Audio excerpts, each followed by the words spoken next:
Fight for the fans, because there's a lot of fights that don't live up to it. You know what I mean?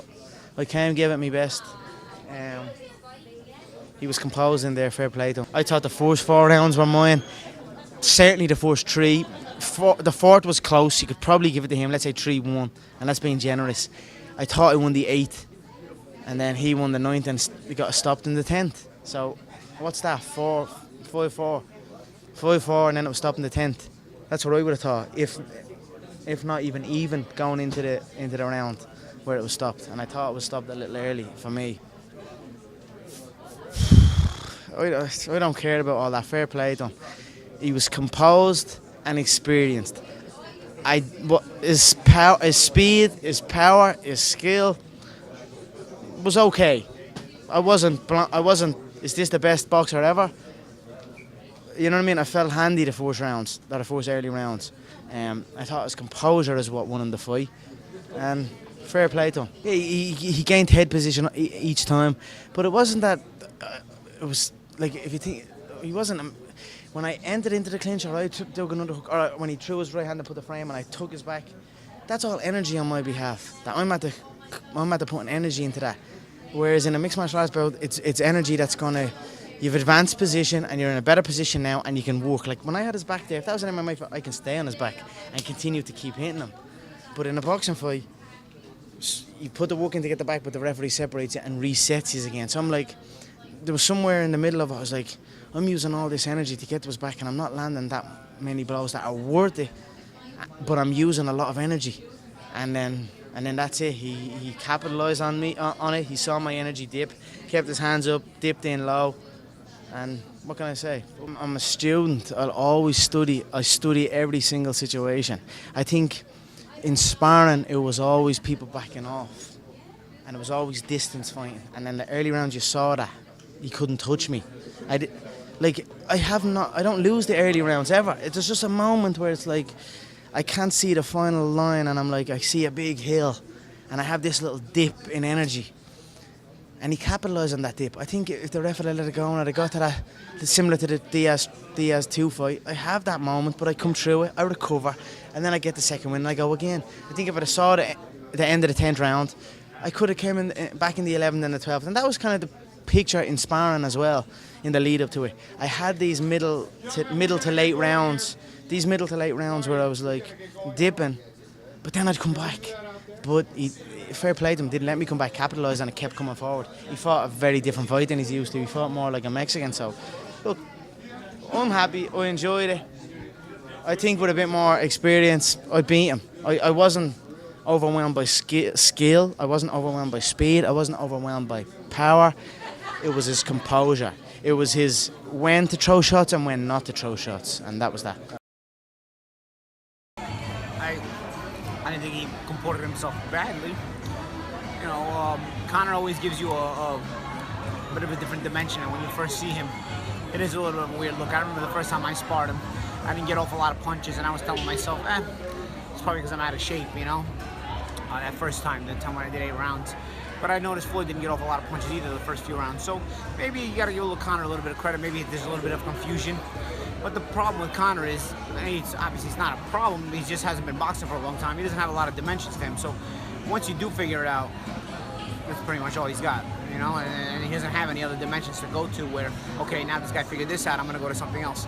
So it took Floyd a couple rounds, 2, maybe 3. And then once he figured it out, Conor didn't know what else to do, and once the fight started turning around, that's where it went, But those early rounds when you first see the guy, it does throw you off a little bit, But if he could add dimensions to that, maybe he could be effective in his own little weird, strange way. Obviously now people know that I'm not a hater, I'm not lying. The guy can't punch. I mean, you saw he only throws arm punches. He doesn't know how to translate his weight on his shots in boxing. I mean, there was nothing on those shots if you guys didn't notice. I mean, I was ringside. There was literally nothing on those shots. But his little points, little sharp, little movement, little awkward little movements, they won him a couple rounds. So, you got to give credit where credit is due. I said that Conor will throw you off a little bit with that weird movement, But again, he did exactly what he did in camp. It was exact. I mean, he didn't get better. It was exactly what he did in camp. He gives you that weird, confusing look a little bit.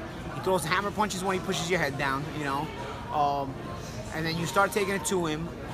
thought Floyd could have cut the ring off a little better. I was cutting the ring off on him when he would move away from me.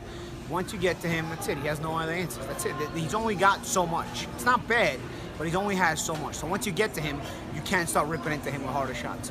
He doesn't know how to translate his weight on his shots. I was punching harder than him in the sparring. Floyd was punching harder than him tonight. He doesn't know how to punch hard in boxing because there's a way you translate your weight into your shots, and he just doesn't do it. Don't get me wrong, a couple of decent body shots he threw tonight. I was impressed. Even a couple uppercuts, you know. And with that he was impressive. But overall, it's a lot of tippity-tap shots he was doing. But it was scoring and keeping the pace for himself in spots. Do you still want to fight him? Fuck yeah. Yeah. Why not? That's the easiest money I can make. You kidding me? He's not very likable. I mean, listen, everything I said about him came true tonight. You can't edit this video. You know what I'm saying? You can't edit this fight. Everything I said came true tonight. I said, you know, early on he's gonna get through it, you know, and you know he can, you know, give you a little bit confusing looks early on. Then when you start breaking him down, he's not the gutsiest guy. What does he do? He stops punching back. He goes into pockets of action where he doesn't throw back at all. He starts throwing less and less. He doesn't want to fight you anymore when he's tired. And then finally, at the end, he basically let himself get stopped. He started stumbling around like he was hurt all over the place. He wasn't that hurt. I mean, he was hurt, but he wasn't that hurt. Like, so stop stumbling around, bro. What are you stumbling around for? You know what I'm saying? Like, he was looking for a way out of the fight at a certain point. He said after the fight that he should have let him finish the round. They should have let him finish. You cannot go a minute straight without punching and be assaulted for that whole minute straight and expect the ref to not stop the fight. He said, oh, I should have been allowed to go out on my back. Buddy, they'll let you go out on your back. Throw a punch or two, and the referee won't stop it. And believe me, you would have went out on your back. If he threw 1 or 2 punches in that last minute, Robert Byrd wouldn't have stopped the fight. And trust me, he would have went out on his back. So you didn't want to go out on your back. So the thing about boxing is you can't lie. You can't edit the video. That's it. It's on TV, cuz. You can edit the sparring, you can't edit the video. If you threw 1, maybe 2, 3 punches in that final minute, anything, just to show the Robert Byrd you're there, he would have let you go out on your back. And you would have went out on your back. You chose not to go out on your back by not punching. Visiting my buddy, you know, a lot of times I come to Vegas and I don't see Floyd, you know, he's out of town, he travels the world and whatnot, so I wanted to go say what's up, see my boy. I don't always get to see him. So I said, you know, it's gonna be his last workout. He's in town, obviously, so I'm gonna go check him out, see what's up, you know? You can't see your boys? Since when do people draw such false conclusions over a couple of pictures or a video? Oh, wait a minute. They do. Oh, wait a minute. Isn't it ironic? Isn't that what I tweeted? Isn't it ironic? You can get a lot. Floyd didn't ask me a single question about Conor. He didn't give a shit. He just said he was gonna beat his ass. Okay? That was my point of putting out those pictures and those videos. Pictures will lie, videos will lie. See what you end up believing, you gullible idiots? Just like you believe the same gullible shit for my sparring. See what happens? That was the point of me making the pictures and the videos. To prove that the same thing can be done back, the same game can be played, and you idiots will all fall for it every time. Because you fell for it with his stupid sparring videos that he put, edited sparring clips that he put, and you fell for it with my pictures and videos that I put up. You're a bunch of idiots. Stop drawing conclusions. Life isn't what it seems to be when you're in the public eyes compared to when you're not in the public eye. Believe that. Always love working with Sky Sports. I met Dan Hardy this week. Great dude, great dude. I gotta say, I did make some friends in that mixed martial arts community. I was already cool and friendly with Anthony Showtime Pettis, George St. Pierre, Phil Baroni, guys like that. But I'll be honest, I met 2 guys during this promotion, Brendan Schuab and Dan Hardy. Really cool dudes. Mixed martial arts fans showing me a new level of troll. Like, I didn't know that it could be a higher level of troll than boxing fans. Mixed martial arts fans can really troll. But as far as the actual community, for the most part, you know, I've met some cool people, you know? Don't get me wrong, some of these rookie fighters or some of these, like, low level, like, what we would call club fighters in boxing, you know, I got trolled on the internet by a couple of, like, one or two, I trolled, like, I 1 or 2 Bellator fighters, 1 or 2 UFC fighters, but they're like scrubby fighters, you know, like, I never heard of them, like, I never seen them in my life, you know, like, but, like, they came up on my feed and they trolled. I was like, oh, why, like, when do fighters troll? Like, it's the weirdest thing when you see fighters trolling, you know, like, that was weird. But and don't say I was trolling Conor, because I wasn't. I was actually in camp with the guy. said, to be honest with you, because Conor's such a big guy, and really, I think why he got stopped was because he got tired. It wasn't because he was getting, like, he was hurt or anything. I think his fitness just let him down.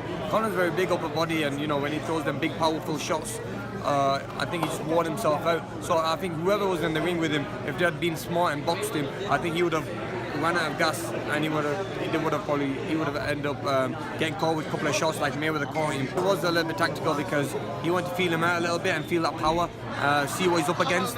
And I think with Floyd, after Floyd does that in every fight. You know, he feels his opponents out for 2-3 rounds. As soon as he feels them out, he knows how much power they have, what their speed is like, what their movement's like. Then he'll start putting the pressure on after that. So he'd rather lose 3 rounds. It's a 12-round fight. He was aiming for to go the full distance, but obviously he stopped him because Conor got tired. But look, hats off to Conor McGregor, great performance. Hats off to Mayweather, finished his career off strong and on a high. So yeah, man, his timing was good.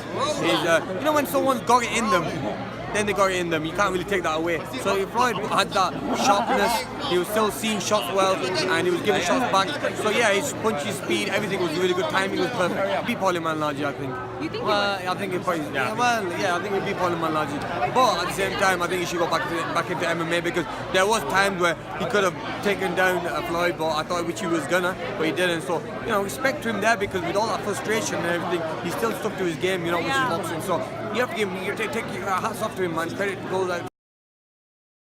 I mean, I'm a little bummed out. You know, it's weird. Everyone around here is like, God, Conor did well, man. He won 4 to 5 rounds. It's crazy, right? He's 0-0. I expect him to win this thing. I thought he was going to land a big shot, maybe get him out of there. He wobbled him a little bit. I thought it was premature stoppage, especially a guy like Conor. They could have let it kept going, but it was getting nasty as the rounds were going on. Floyd started to take over. You know, I said, you know, if Conor for the first 6 is going to do some damage. I don't think I was wrong on the prediction. I think Conor, you know, you can give him 4 to 5 rounds in that. I think he gassed. The volume of punches, the pace he set, a lot of those shots weren't landing. It caught up to him and started to wear him out a little bit. But just from the get-go, MMA fighters shouldn't be in there with these top-level guys. Conor's a different animal. He's the only guy who can do this. He beat the best of all time for 4 rounds, for God's sake. So, and he's 0-0. So, but other than that, no, MMA should not be jumping into the boxing ring. I think he had a good showing, but you know, the only fight really would be Paulie, maybe. Other than that, the trilogy with Nate Diaz, you know, he could go back to the octagon, make money there. You know, he's still the stud. He's still the man. You know, if anything, it gives him confidence because he wasn't put down. He wasn't shut down. You know, he was outclassed in the 10th round. They stopped him. Exactly what I thought. It only went to 10 because. Listen, he carried him. Should be very proud of himself, Conor McGregor, though. Showed an immense amount of balls, mate. What do you think for 1 minute Floyd Mayweather would get in the cage? We'd have Floyd Mayweather a billion, and he wouldn't get in the cage. So if he got in the cage, it would be as one-sided as that was. He only won the first 2 rounds because he just stood there doing nothing and had a look at him. Pressured him, walked him down. Listen, it's an MMA fighter who's against a boxer. His punching was horrendous. There was no technique in it. There was no weight in the punch. I'm not amazed when I watch the fight. I'm not amazed it went that far. I'm not joking. Floyd could have ended that in the first. Could have ended it in the first if he wants to. He carried him. No 2 ways about it. Just carried him. But he could literally carry Floyd in a cage. It's the exact same. Our sport has been shown so little respect. To think a man can come from a totally different sport and even have hope. Cougs, it's like someone saying I'm pro with no amateur experience. Okay, they fight in a cage and come and fight me. You should just laugh because of the build-up, because of how entertaining he is. It's so good on him. Good on him.